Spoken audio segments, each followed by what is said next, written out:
E aí, pessoal, tranquilos? Bora para mais um vídeo?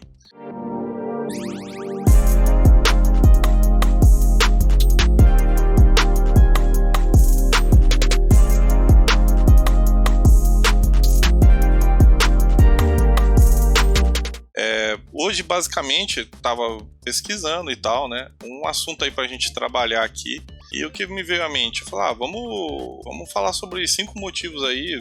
3 motivos. Vou colocar 3 motivos, não vou colocar 3 motivos para trabalhar como programador SQL ou para trabalhar com programação SQL. Então, por que é tão importante trabalhar com SQL?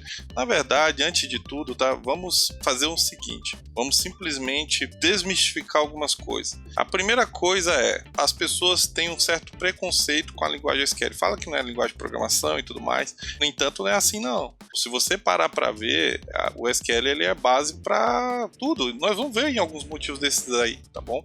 Primeiro motivo, então, para você analisar aí e mudar sua perspectiva do SQL. Ela é base para outras profissões. Ah, como assim, Amir? Base para outras profissões? É bem simples de dizer. Digamos o seguinte, eu quero ser um desenvolvedor back-end, ou eu quero ser um analista de BI, ou então eu estou querendo ser um engenheiro de dados. Olha o tanto de coisa. A base você irá começar pelo SQL. Não tem como fugir isso daqui. Você tem que entender, para ser um desenvolvedor back-end, você precisa entender SQL justamente para saber como ele conversa ali com o ORM. O ORM é, só recapitulando, sendo bem rápido, são classes, bibliotecas que elas abstraem, né? Elas tornam ali legível para o sistema, para a aplicação, o que é o banco de dados. Então, basicamente assim, como o SQL trabalha com uma linguagem declarativa, que é o TSQL, no caso eu estou falando TSQL porque é SQL Server, tá? Mas vai mudar aí para cada SGBD, cada banco de dados vai ter uma mudança. Mas voltando aqui, como uma linguagem, por exemplo, você pega um PHP, pega um Java, pega um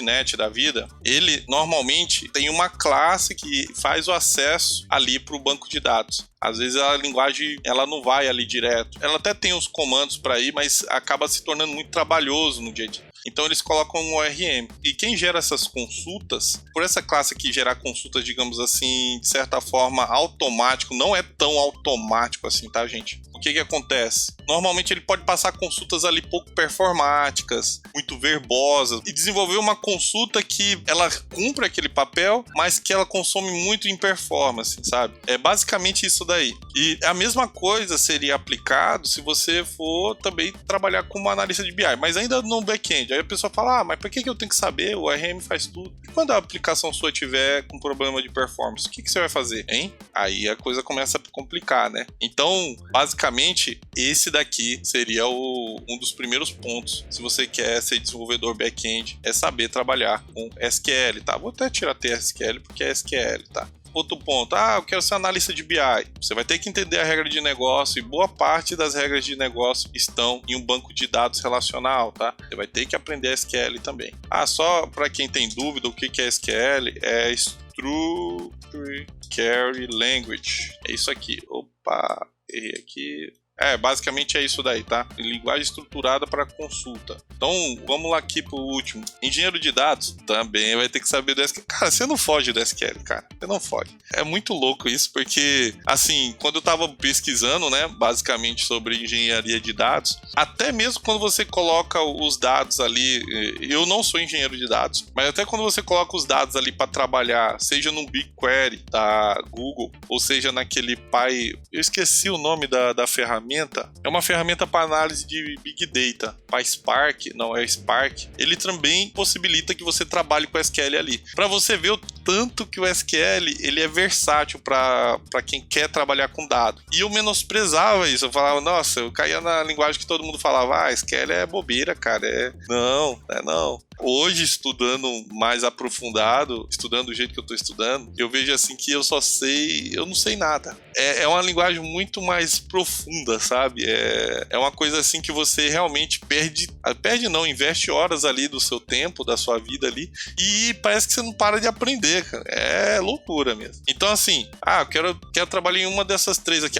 Sem esquecer de uma profissão também, DBA. Eu quero ser um DBA. Cara, você vai ter que saber SQL também. E hoje em dia, até para analista de negócio, que fica ali lidando direto só com a parte de negócio, sem programar muito, hoje em dia já estão requisitando SQL. Então, não menospreze o SQL, tá? Segundo motivo, tá bom? Modelagem de dados, tá, gente? Então, aqui, ó, você vai trabalhar com modelagem de dados. Basicamente, o que acontece? Imagina o seguinte, você quer... Não tô falando da parte de infraestrutura, tá? Mas sim quando você vai fazer uma modelagem ali, lógica. Você tem um problema de algum negócio e aí você precisa fazer uma modelagem para que o banco de dados, pensa assim, o banco de dados ele vai resolver aquilo ali. Claro, naquilo que ele sabe trabalhar, que é o que? Armazenando dados, tá? Possibilitando consulta, possibilitando alteração e tudo mais. Então, assim, você vai poder trabalhar com modelagem de dados. Modelagem de dados basicamente é um prédio, tá? É como se você estivesse modelando ali a base do prédio, na parte lógica, tá? Eu peguei um sistema esses dias atrás para olhar, me passaram, né? Veio uma demanda lá pro meu trabalho e eu falei, cara, olha, esses bancos de dados aqui, esse sistema aqui, não tem como ele crescer, porque ele foi mal modelado. A modelagem dele não permite que o sistema cresça. Se o sistema tiver que abrir categorias, era uma coisa muito doida lá. Eles viam como colunas, então assim, ou você teria que ter um programador, um desenvolvedor toda hora que você quiser fazer uma alteração, ou simplesmente o sistema não ia servir se caso você quisesse crescer. E basicamente o que está fazendo, o que nós estamos fazendo lá, reestruturando o sistema, refazendo o sistema. Então assim, a modelagem de dados, ela é muito importante nisso. É uma coisa que a pessoa normalmente negligencia, porque normalmente já vem pronto, tá? Ou então quando o cara é um desenvolvedor back-end muito sagaz, ou ele já trabalha há um bom tempo, ele já vai entender um pouco de modelagem e ele já vai entregar ali, normalmente quando é sistema de médio, até médio porte, não tem necessidade de um cara ali só para isso, mas quando o sistema ele amplia, por exemplo, é um RP com 200 tabelas, 300 tabelas, cara, de boa, vai precisar de um cara só para analisar aquele ponto ali da modelagem de dados. Então, basicamente aqui os dois pontos de atenção seriam o quê? Por que é importante você saber? Você terá domínio da regra de negócio, tá? Eu vou falar bastante sobre isso aqui nos nossos próximos vídeos. E você também, você possibilita, né? Vou colocar aqui a metáfora de construir um prédio, tá? Então você começa ali a planejar a construção do seu prédio. Pensa dessa forma. Se ficar muito isso, Mir, não entendi o que você tá falando. Deixa lá nos comentários e tudo mais que eu vou tentar refazer e revisar e tudo mais, tá bom? Se for uma coisa assim que ficar muito na dúvida, tá? Oi pessoal, tranquilos? Espero que estejam curtindo o vídeo. No link abaixo, na descrição, você pode acessar o nosso e-book gratuito, Como o SQL pode mudar sua vida em 4 passos. Ele foi escrito com muito carinho por mim, espero que possa te ajudar aí na sua caminhada. Não esqueça também de, nos comentários, tá bom? Você colocar ali sugestão dos vídeos, reclamações e o que você tiver na sua cabeça aí. É claro, com educação, tá? Para que a gente possa fazer, digamos assim, crescer uma comunidade pujante. É isso aí, gente. Falou! Outro ponto aí, que é o nosso terceiro e último, tá, gente? Nem é o terceiro, nossa, eu coloquei mais coisa aqui na lista. Outro ponto aqui é porque eu até recomendo mesmo, TSQL. Como posso dizer, entender isso daqui? Porque que é o terceiro motivo que eu falaria para você se tornar um programador de SQL. Porque normalmente você vai ter que, digamos assim, você vai ter que focar em um banco de dados. Não é regra, mas você terá que focar num banco de dados. Pode ser Oracle. Oracle aí tá entre os maiores bancos de dados do mundo. Eu acho que ele é o primeiro, tá, em solução corporativa. Mas tem um SQL Server também. O SQL Server, se eu não me engano, ele é o segundo aí, corporativo aí, os mais solicitados no mundo corporativo, tá? Ele é muito requisitado no mundo corporativo. Então, o que acontece? Um professor meu falava isso. Olha, você quer... Parece até bobeira, tá? Não vou... A gente às vezes brincava isso e tal, mas não tô menosprezando as linguagens open source. Mas o pessoal falava assim, pelo menos os projetos que tem SQL SQL Server, Microsoft, o pessoal tem orçamento. E um pouco é isso mesmo, sabe? Porque quem tem um sistema do tipo SQL Server, Oracle, que são sistemas fortemente aplicados no mundo corporativo, normalmente essas empresas já têm um orçamento para aquilo, porque elas sabem da importância daquele sistema. É a mesma coisa, não é qualquer empresa que tem sistema ERP. Normalmente, quando ela tem um sistema ERP, é porque ela já sabe da importância daquele sistema na empresa dela. Você não vai ter que ficar explicando isso, né? Eles já vão te chamar com um propósito. Então, o SQL Server, ele é um banco de dados extremamente robusto. Ele consegue ali trabalhar com milhões de dados em tabela. A base de dados pode chegar ali a terabytes, passar disso. E você vai ver que, poxa, o sistema ele é robusto, e o sistema ele é patenteado, mantido por uma empresa tal, entre hoje as top tiers aí, né? Top tier eu tô lembrando aqui de outras coisas, mas tem no mínimo ali no top 5 de empresas de tecnologia do mundo, então ele não vai deixar do dia pra noite de ser mantido. E uma coisa interessante é o seguinte, que o SQL Server faz, que as poucas pessoas... isso eu tô pensando agora, tá? Enquanto tô gravando o vídeo. Tá até fora aqui do roteiro. SSIS, que é o quê? Ele tem esses módulos aqui, que são...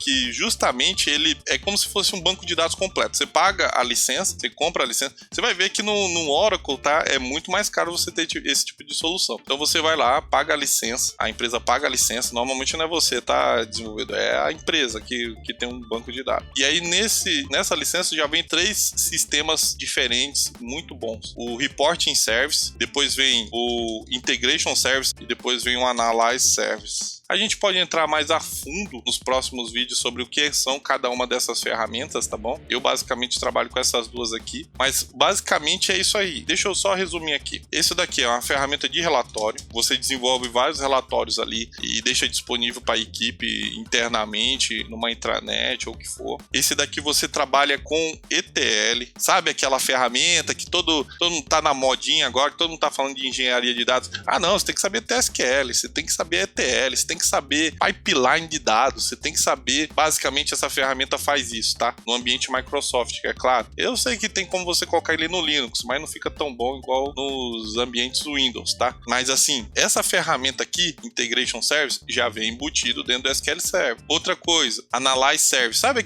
essa ferramenta aqui, ó, que o pessoal fala bastante que tem tabela dinâmica do Excel, ou então, não, eu quero fazer relatório no Power BI. Então, basicamente, o core dela, o núcleo dela, é esse cara aqui. Tanto que colocaram esse Analyze Service dentro do Power BI. E basicamente tá ali, sem você pagar nada mais de licença para usar isso daí. Quando eu ouvi isso, eu falei...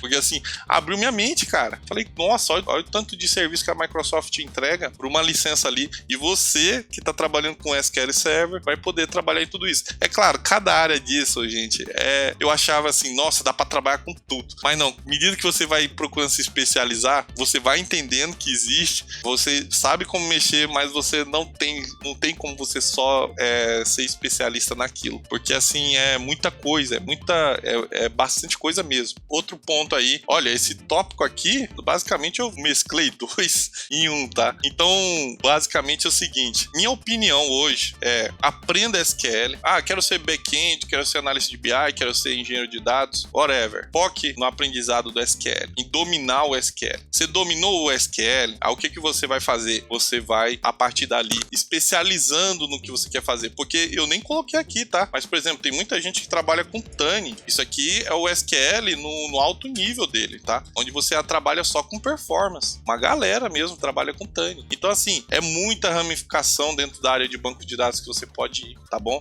E outra, ó, pra quem fica falando aí que, né, aqui, ó, vagas remotas de programador back-end. Aqui. Com certeza, o pré-requisito é saber SQL. Vaga para programador SQL. Conhecimento em RP. Isso aqui é um dos vídeos que nós vamos abordar depois, tá? Olha aqui, ó. Olha que interessante. SQL SQL Developer. Basicamente, o que isso aqui quer dizer? Para você trabalhar com SQL remoto e focar em só desenvolvedor SQL. Ó. Basicamente aqui, ó, revisar. É tudo voltado para SQL. Olha que bacana. Isso daqui é nível pleno, sênior E, nossa, esse salário aqui é até interessante, viu? Bacana, viu? Não tá ruim, não. 7 mil dólares. Quanto é que isso aqui dá, cara? É claro, pra você pegar uma vaga desse nível, tem que ter umas skills bem maneiras, tá? Né? Sendo Zé Mané, não. Mas vamos lá, 7 mil dólares vezes 5, 35 pau, cara. Então, assim, pra quem fala aí que SQL é uma linguagem, uma sublinguagem, fica aí a dica. Beleza? Então, gente, terminando aqui o vídeo por aqui, tá? Se inscreve aí no nosso canal, dê uma força aí pra gente. Obrigado, então, e falou! Tchau, tchau!